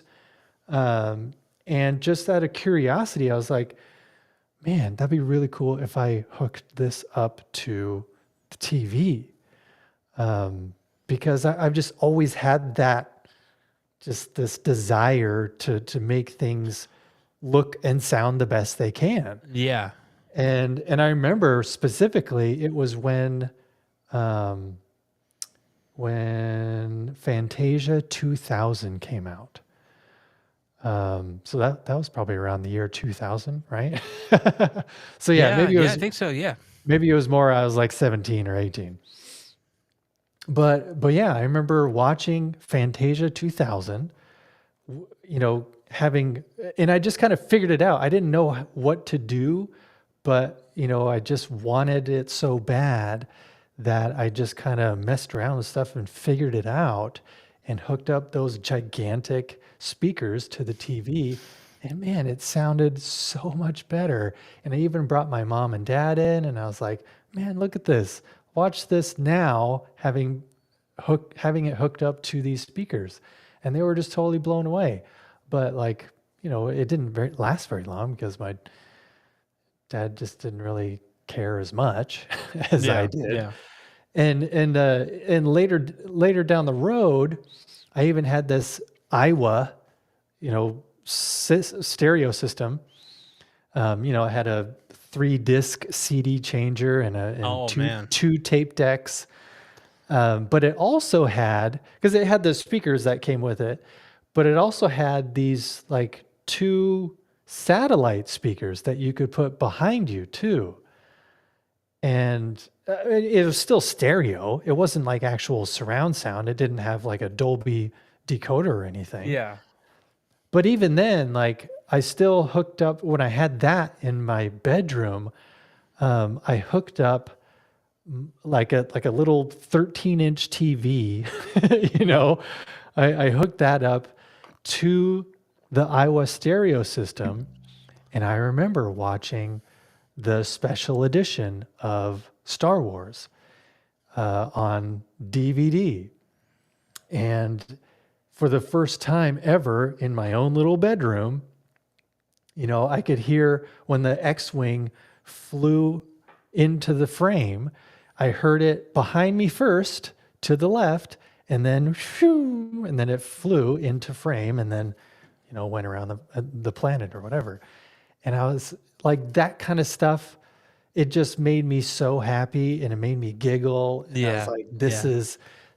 this is paradise, even though it was like the dumbest, cheapest stereo system.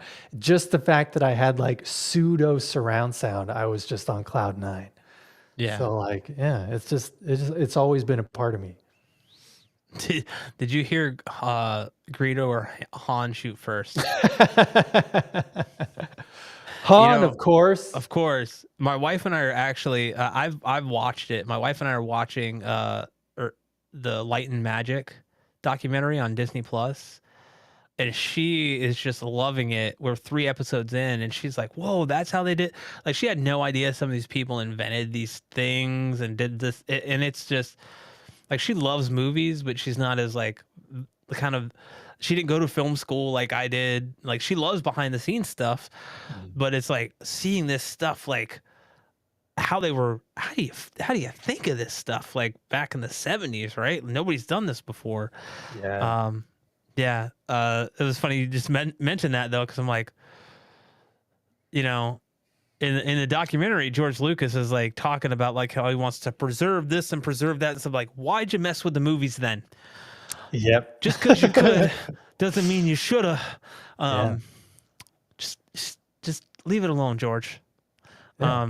That's Ian Malcolm's line in Jurassic Park. Right. Exactly. Yeah. I also Too saw caught this up. comment that right. Yeah. You got too caught up and didn't. You do it. I can't remember it. Yeah. Too I caught should up know. in figuring out how to do it when you should have. Like, should you do it? Yeah. Yeah. Something. Yeah, I messed it up. Yeah, it's all right. It's all right. Neither of us are Jeff Goldblum. But I like this comment because I read this as like, when I go to visit friends with soundbars, I just mute the TV. In my head, what I heard here was there's sound coming out of both the soundbar and the TV at the same time. And I can't tell you how many times I've been over to friends and families' houses where they'll have a sound Mm. bar or a home theater, and like sounds coming out from the TV along with the sound from the home theater, and it just bothers the hell out of me. I gotta so just turn like, why is this happening? And it's not a situation where they're trying to use the TV as a center channel. No, they got a center channel, or they have like it's just doubling up the. No, it's too low. I can't hear it. Well, then turn the sound bar up or something. Or they Um, have that smooth motion, whatever, on the TV. oh, yeah. You know, all the various names that all the manufacturers have. Yeah, yeah. I'm not a fan of that. Tom Yeah, Cruise isn't a fan of that either. If you remember his correct. His thing coming out. PSA. I'm actually editing a video for Audioholics right now that's deals with Sony calibration, and they mentioned that, and I had to cut to Tom Cruise in that video just saying that. Yes. Like, I want to talk to you about motion interpolation. It's like, but yeah, and you know what the thing is though, I don't use motion interpolation unless it's a very specific use case. I'll occasionally, I'm more of a purist when it comes to that. Where I don't turn any of that on. But if it's something like a stand-up comedy or something like that, where there's a lot of camera motion back and forth, it's not really where I'm concerned about the video quality. I might put it on very lightly to smooth out that motion, that's just slightly, where it doesn't bother me. But like 99.9% of the time, I'm turning that stuff off. I don't Yeah. want it to muck with the picture. Um, Uh, does everyone else turn off the smooth motion at all their friends' houses? Yes. Much to the dismay of the people that houses I go, they're like, my TV doesn't look the same. It doesn't look as good. I want it to look Right. like I'm standing on the set watching Johnny Depp in Pirates of the Caribbean, because this is real. This is Yeah. real. I want my movies to look real. I mean, it's true when people call it the soap opera effect, And that's because yeah. it looks Yeah. like a soap opera, and that wasn't the intention. Right. And but that is something that we could talk about on a later stream, the whole like high frame rate Mm. kind of thing, where like the yin and the yang to that is like, okay, we've gotten used to 24 frames per second in movies forever. Now something new's coming along, 48 frames per second, 60. Do we not like it because it's new and that we're so used to 24? Or do we not like it because it makes everything look fake? And does everything look fake because that's what our brains are like have been trained to think? I see a soap opera, I know I'm going to see bad acting, I'm going to see bad sets, I'm going to see, whatever. Yeah. It begs the question. It's like, are we, like there are obvious benefits to it, but there are obviously downsides to it as well. Like it does, Yeah. like, they settle on. We're not going to get into it here, but I think that might be a cool conversation to have eventually about it, because it is something I think about, and I think for certain types of content, I think it works. Documentaries, especially. Yeah. For action movies, Gemini Man was not the greatest way to watch that movie in 60 frames per second. Yeah. It just, yeah. Well, we can talk about that later. I think it's and also why is it bad for movies but okay for video games to go that high, know? And I don't think people think about it, but like it's like there's a difference there between like passive media and interactive media. Oh, for sure. Yeah. But yeah, to me, high frame rate looks just as bad as interpolation. I agree. I saw all the Hobbit movies in high frame rate at the theater, and it was the only shots that looked good to me were the ones where it was like the drone shots or the helicopter shots of them like passing over like big mountains, or it really felt like you were there. I thought that was cool, but it completely took out like kind of the fantastical element, because it was like I was watching a gimmicky theme park ride, Yeah. like Right. so. Oh, I mean, that's the wrong one. Sorry. And he says, someone playing on 140 hertz, 144 hertz, I'm always struggling with watching 24 frames per second content, honestly. I play all my games pretty much at like between 100 and 120. Variable refresh rate. And so like I get it. It's especially once you get used to that, even going down to 60 feels like a stutter fest, a juddery Yeah. mess. You get used to a higher frame rate. It's hard to go back. Um, but yeah, sports, I think there's like reality TV sports. I think with sports, it's more about a higher frame rate allows you to follow the action easier. Yeah, less blur More because they're moving so fast. Like, more frames. yeah. Um, I love high frame rate for games. I just like Yellow Mobile here. I like at least 60 is my minimum. But for movies, I just give me 24. Like that's what I want. That's what I grew up with. There's something about it that just I don't know. Again, I don't want to get too far into it, man. We could Yeah. yeah, we turn this into like a 4-hour live stream. But yeah, I think we're about an hour and 45 here. If you guys have any questions now about anything you want to ask us, general questions, topical questions, doesn't matter. You can ask away. Elon, do you have anything that you kind of want to close with the whole audio format thing? Yeah, I mean, like I was kind of hinting at before, I just really hope there's competition now.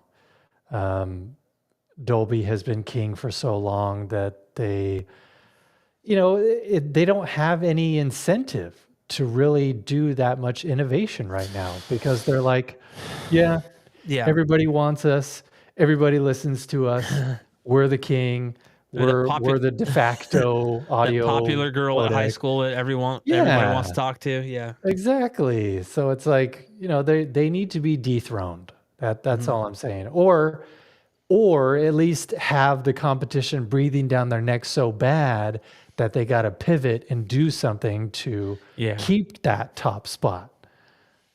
Because right now, yeah, they're too comfortable in what they're doing currently, and they're just like, because as we've said before, like because it's so saturated, because it's so in demand, there's few and far between Atmos mixes that are actually very good. They're all just kind of good or Yeah. subpar, and maybe a handful that are like spectacular. Yeah. So, yeah, that needs to change. Yeah. And I think a lot of it can come down to director's intent, creator's intent. Some people like Christopher Nolan you'll never have an Atmos Christopher Nolan mix. I can almost guarantee you, as long as that guy's alive, there will never be remixes of his stuff in Dolby Atmos because he hates it. He hates it with a passion. I don't agree with his stuff, but maybe he knows better than me. I don't know. We're all allowed our opinions and preferences. But I think that I'm right there with you, man. Like I think competition is good, especially when it's fierce. I mean, we see it all the time in the console gaming space and other avenues. I mean, of life. Just having competing things forces an evolution, kind of thinking outside the box, innovation.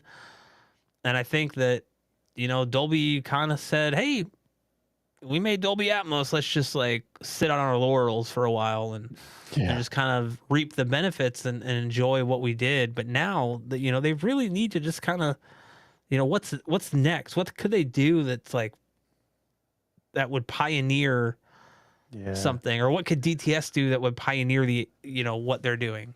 I mean, I know they're kind of heavily leaning to car audio right now because Dolby Atmos in the car is like a pretty new thing, and they're really pushing that with particular car manufacturers. So that doesn't really help us out all that much because we want better, Dolby Atmos in the home.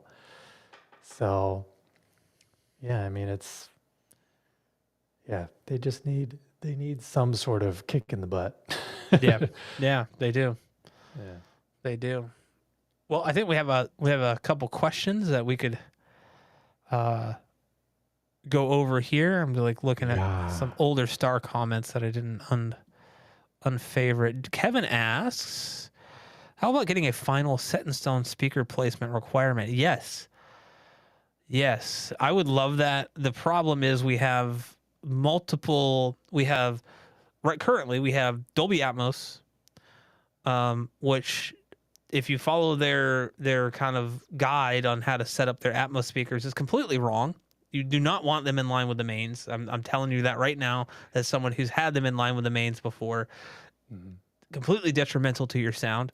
Um,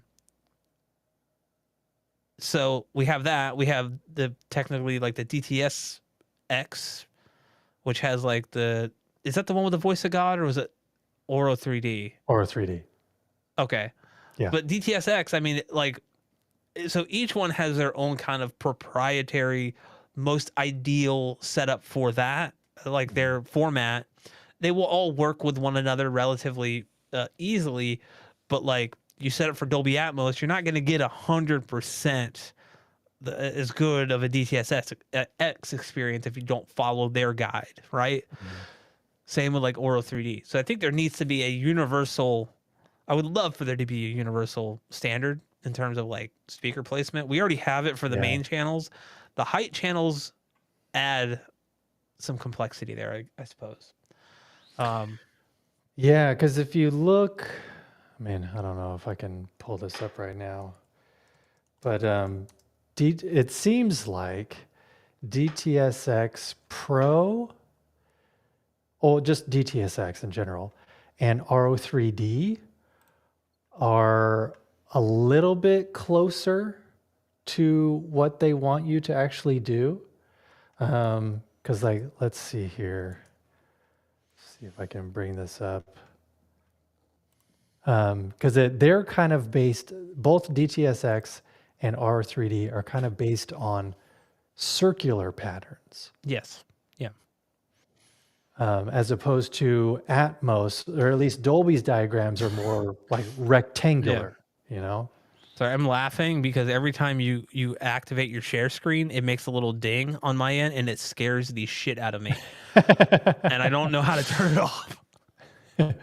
I hear just like a little ding in my headphones. I'm like, oh. Here, Sorry. Here we go. yeah, here we'll hide that comment. So So here's DTSX and DTSX Pro, but as you can see, they're based on circles.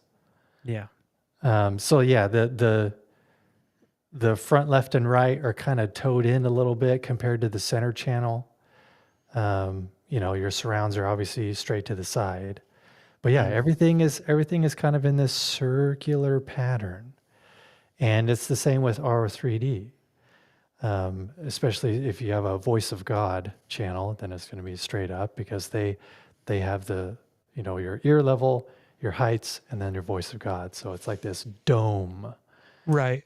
And I mean, technically, Dolby Atmos, as far as like when you get like a sound bar or something, or the Sony HT-A9, it even that claims that it will create a dome of audio. But that's not only Dolby Atmos, that's more kind of leaning towards Sony's thing, their 360 spatial sound mapping. Yeah. So just another thing to think about. Like, yeah, because do you yeah. want a cube or do you want a dome? So I honestly think at the end of the day, I think a dome, or at least like some sort of circular pattern, would probably be more ideal to be able to accommodate everything: Atmos, DTSX, and RO3D. Because RO3D was the first immersive audio format before Dolby Atmos even came out. And their suggestion is to have your height channels Not the voice of God, obviously, because that's just Right, right. supposed to be straight up above. But your height channels are supposed to be 30 degrees up from your ear level. Because if you break down psychoacoustics, because we are binaural creatures with only two ears, having something 30 degrees up, your ears being on the side of your head will perceive height information more accurately if those speakers are 30 degrees up. So that's honestly what I modeled my proper home theater around. My height speakers are 30 degrees up. They are not in the ceiling. They are not like anywhere else. They are 30 degrees up, basically in the corner of the walls, front and rear, and sides. So yeah, that's what I've come to realize, or at least that's what I've figured out is kind of like the best hybrid system you could have is if you have your heights 30 degrees up, because then it still accommodates any immersive audio format pretty well. True. So Quoted for truth, QFT. That's what the cool kids say. Yeah, no, I think that there's, I mean, with a lot of this stuff, right? It's a compromise. yeah, We have to go, okay, like I can do this in this room and I can't do that. So I have to compromise. You know, Abraham brings up a very, very great point. My wife is going to hate when she gets home and the living room is in a circle. Yeah. You know, when you have a common space, it's very, very difficult to mess around with speaker placement because it's just, you know, whereas like, you know, I'm fortunate enough to have a dedicated room where I could really go to town and be like, you know what, I want to try this and just do something kind of weird or quirky, like, you know, a very popular thing that I'm actually going to do is when I'm revamping everything in the theater room is move the side surrounds forward a bit instead of, you know, kind of back. Because what happens is when my wife is watching a movie with me and she's off to the left and reclined, it blocks that speaker over there completely. So moving those up to like 80 degrees, slightly in front of you on the side surrounds, even though that I don't have any back surrounds right now, will actually create a more enveloping soundstage and won't block that speaker when she's in front of it. So, you know, that's something I've noticed. It's like there's this kind of this imbalance when we're watching a movie. It's like I know something's supposed to be playing over there, but I can barely hear it because, you know, she's kind of in front of the speaker blocking it. And same with me, I am on the right side blocking that speaker for her. So she's yeah, not getting the full experience either. So yeah, I think it's all a compromise. I do want to maybe look at adding back surrounds. I don't know. yeah. SVS just reached out to me and asked me if I wanted to review their new was it What was Ultra? Evolution? Yeah, yeah. Ultra They have a Evolution? Yeah, whole line of stuff. So I know they have to fill customer orders first, sure. understandably. But yeah, so hopefully in a couple months or next month or so that I'll be getting those in and finally get around to that PB4000 review. And I've had for, you know, 8 months or whatever. But yeah, I think don't laugh at me. No, I think we have one more question, or do we have more? We had a few that came in, yeah. Okay, yeah, let me see. So Anthony asks, for Atmos, would it be better to move them to the back wall than forward with 5 channels? I think that was more of a statement. It would be. Oh, yeah, you know what? I'm drunk. I can't. I'm not drunk, guys, by the way. I'm not. No, yeah, I Atmos is really finicky. I'll say that much. If you set it up wrong, it can sound like you can have a lot of smearing with the bed layer, meaning that Yeah. you won't it's going to be like really really there's not going to be any separation, and you want enough separation where the Atmos speakers don't call attention to themselves 24/7 when you're watching a movie or all the time. But you also don't want so much smearing with the bed layer that it starts to just all become kind of like a jarbled mess, right? Yeah. Like you want enough separation. So, um, yeah, I think knowing where the compromises are, like my top rear like height speakers are a little too close to the wall, but I couldn't mount them anywhere else. And they're still within tolerance. I think they're Right. still within like the 35-degree angle that my friend Steven Smith recommended to me when he kind of gave me over, he kind of looked over my theater and said, put them here and here and kind of helped me lay all that stuff out. And I like he does that for a living. And I trust him. Home Theater Gurus on YouTube, if you're not familiar. So I don't know. Yeah, I don't know where I was going with that. But yeah, Yeah. it's all basically it's everything we do. We don't. None of us really have perfect rooms, even dedicated spaces. That unless you're designing a room from the ground up with like a home theater designer, it's gonna be really hard to get things exactly where they need to be. So it's all like a compromise where you have to go. Yeah.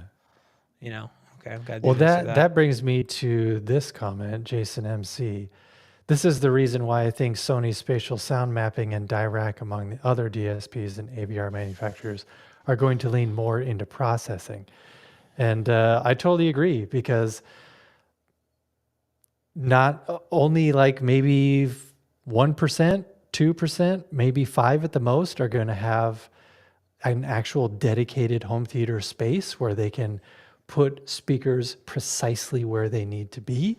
It's going to be a situation where you just have to put speakers in a certain place because that's the only place you can put them Yeah. realistically. So things like 360 spatial sound mapping and Dirac Live and Dirac Art are going to just say, put your speakers anywhere and we will create phantom speakers to where they should mathematically be.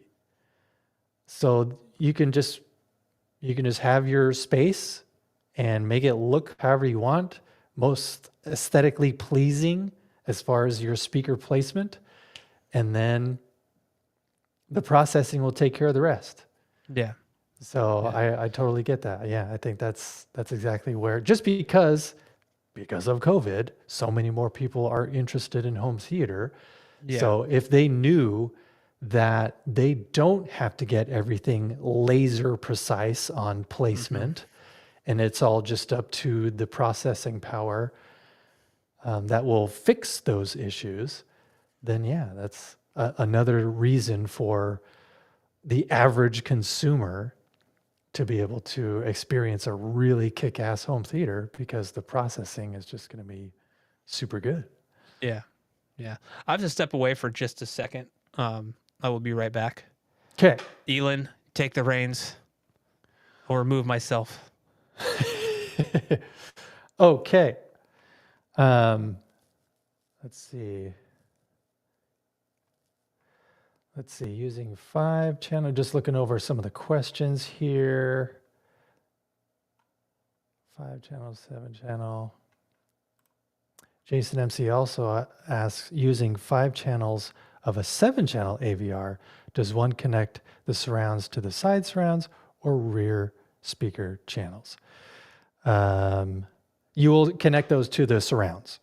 The only time you have surround backs or rear surrounds is when you have 7.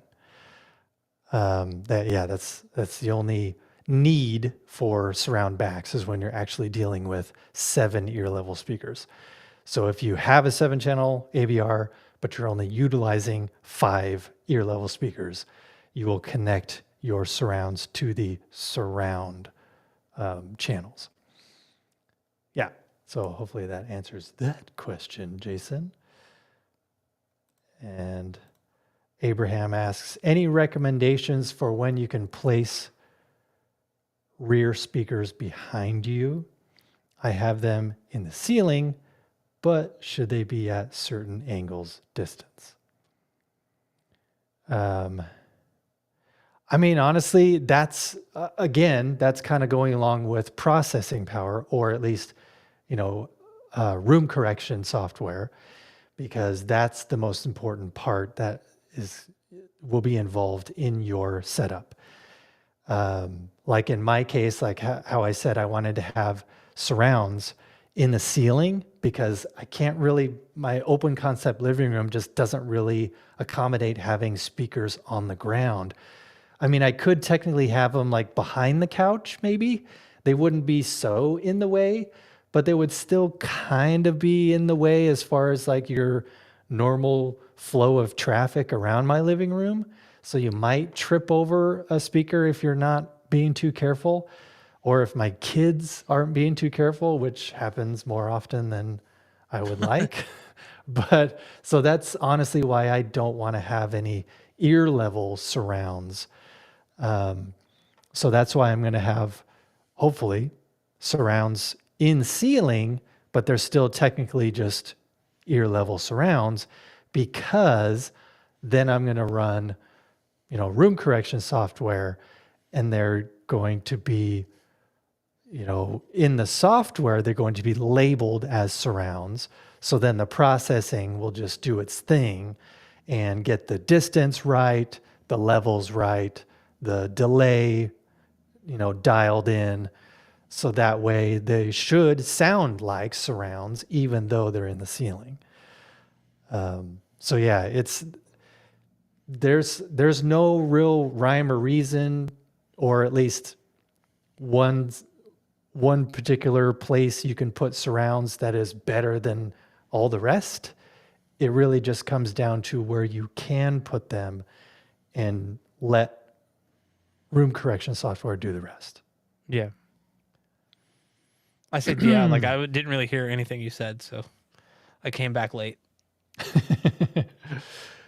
Yay! Yes. All right, let's hide that. Okay. Yeah, I think Matt Kavanaugh says for 7.1, my wife says I have to put side surrounds in ceiling. Should they be level with the listening spot, forward or back? Well, honestly, if it's side surrounds, yeah, they should be in line with your listening position. Yeah. Because that's where they should be. If they were on the ground, that's where they would be if you have 7.1. So you've got your surround backs behind you, but your side surround should be in line with your couch or whatever, wherever your main listening position is. So yeah, if they're in the ceiling, then yeah, you would install them in line with your listening position. Yeah. Agreed. I'm a fan of if on the bed layer having as many ear level as possible within okay, back surrounds can't really, because most of the time your seat or your chair is going to cover up the tweeter and stuff and really just not do you any favors. So like you typically have to raise those a little bit, but I would always recommend raising them as minimally as possible just to clear the back, especially with stuff like Atmos and DTSX and stuff like that, because you want that separation between the bed layer and the heights. You don't want, the closer you put your surrounds to like the ceiling, the less pronounced any height effects will be, because like your brain is just gonna like process all those sounds right from like the side surrounds. If they're higher, I mean, like if they're higher and they're kind of closer to the height channels versus the rest of the speakers in the bed layer, they're gonna kind of blend together and not have as much separation, which is kind of the opposite of what Atmos, you want that bubble of sound, really. I think, right? Yes. What year is it? 2024. Oh no. I thought it was 2022. But Ba-dum-bum, ba-dum-bum. There we go. Well, I think we're at that 2 hour mark, man. I think they're gonna wrap up that here. You feel good about that, Elon? I think so. I think Yeah. I don't see any other comments or concerns. Oh, there was one. Did we miss one? It's kind of a funny comment. But it's honestly something I've thought about myself. Yellowmobile says, if Atmos has speakers on the front, side, rear walls, and the ceiling, is the next evolution in floor speakers. Put the sphere in atmosphere. Hey. But yeah, I've honestly thought about that. But I think that's probably not going to be a thing unless something like the Apple Vision Pro becomes more widely accessible to and a lot cheaper. Yeah. So that more consumers can actually get a home theater experience that way, because that might revolutionize watching movies and stuff to where it's not just this horizontal picture in front of you, Yeah. but maybe it's more like, you can actually see information or actually see stuff above you, below you, basically like almost like 180-degree IMAX kind of situation. I think that is probably going to be eventually what consuming entertainment will be. And in that case, then yeah, you probably want to have speakers in the floor for when there's stuff actually happening kind of below you. So maybe you're in some sort of like levitating chair that allows you to follow the action wherever you want, really. Yeah. But For the love of God. No Apple Vision Pro. I'm in agreement with this. I think that the tech is cool as hell, but oh man, I don't want to watch movies with something strapped to my face. It's bad enough as a glasses wearer going to see a 3D movie and having to put 3D glasses over my glasses, or wear contacts and my eyes just dry out for the next 2 or 3 hours because I'm like, Well, they've got those, you can order prescription lenses for the Apple Vision Pro. But actually, kind of going back to the very beginning of this stream, asking just what we're up to, I do have a friend. He is in Arizona, but he said he would be willing to hopefully like fly up here because he has an Apple Vision Pro. And, he's kind of said that he might come up here so that I can witness the Apple Vision Pro when it comes to home theater. I mean, I already know that listening to movies with AirPods Pro in my ears is really cool, but you're still not going to get like a real true bass rumble because there's you're no dealing with tactile tiny little response there. drivers. Yeah, exactly. Yeah, there's never gonna be like a So unless you're wearing some sort of like vest, is this to say like a tactile vest that like the old school like Sega Genesis oh god, what was like it would vibrate your chest and it was like killing people with pacemakers and stuff. It was awesome. Like back in the time when like nobody cared. Like just should we put a pacemaker warning on the box? No, who with a pacemaker is going to use this? And that one guy, I will. I think it being more affordable would help a lot of people. I know it's relatively new technology, and everything Apple does is unfortunately expensive. Especially when it's new stuff. I was on the Apple hate bandwagon for a while, but suddenly I can't use Android phones. I use a MacBook Air for most of my work, and like I've just converted over, but I still have a gaming PC. So that's something Apple just will never be able to match. True. That is very true. Especially like, anyway, You're seeing the same comment I'm seeing, I think. Yeah. Yeah. Where would the Vision Pro subwoofer go? I could tell you where it would go, but this would be instantly demonetized. Right up your bum. Right? Yeah, there you go. On that note, I think that's a great place to stop there. Or I'm already making butt jokes. I think it's time to call it so, yeah. a night there. Well, thank you everyone for joining so much. This was an awesome conversation. I think we're gonna take next week.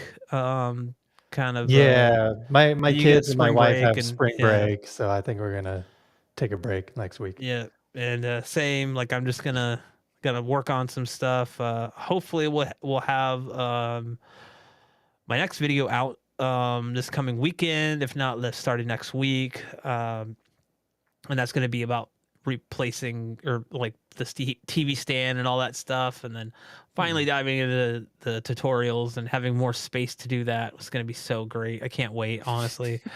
It's dude, like, and having the Pocket 3 has made a tremendous difference in the theater room because of the Yeah, size of that thing. I don't even use a tripod. I just put it on a mic stand. right. And it's changed the way I film in the theater room. It takes me minutes to set up versus a half an hour at least. Yeah, It's so, and the quality is, I mean, you guys, if you guys watched the last video I did, the quality is crazy. And I really didn't even yeah. do much to that stuff. So yeah, I'm super excited. And I'm excited, Elon, to hear about your Apple Vision Pro stuff. Yeah, I mean, I know what type of I movies you'll hope. be watching, but whoa, whoa. But no, that's yeah. I've not experienced one myself. I don't know that I will anytime soon. But Mm. I don't know. Technology, man. Technology. Yeah, I gotta text that guy, see what Yeah. he's up to, because he just went on he just got back from a vacation in Japan. So Okay. hopefully Very he wants cool. to come on up. Very cool. We'll geek out. Hey, man, you got to do it. Got to do it. You Yeah. off grid living there. Right. Well, thanks everybody. We will catch you not next week, but the week after. Take care, Yeah. and I don't know. Yeah. We need to sign off. Enjoy your Easter if you Yes. care Yeah. about Easter. I know that's coming Yeah. up. Hunt for some eggs. Just Yeah. don't forget about that one that's over in like the corner that you may have forgotten about years prior. Right. You're like, what smells? God, what is that? Oh, Rancid. who died? But anyway, guys, thank you so much, and we will catch you in another live stream. Bye.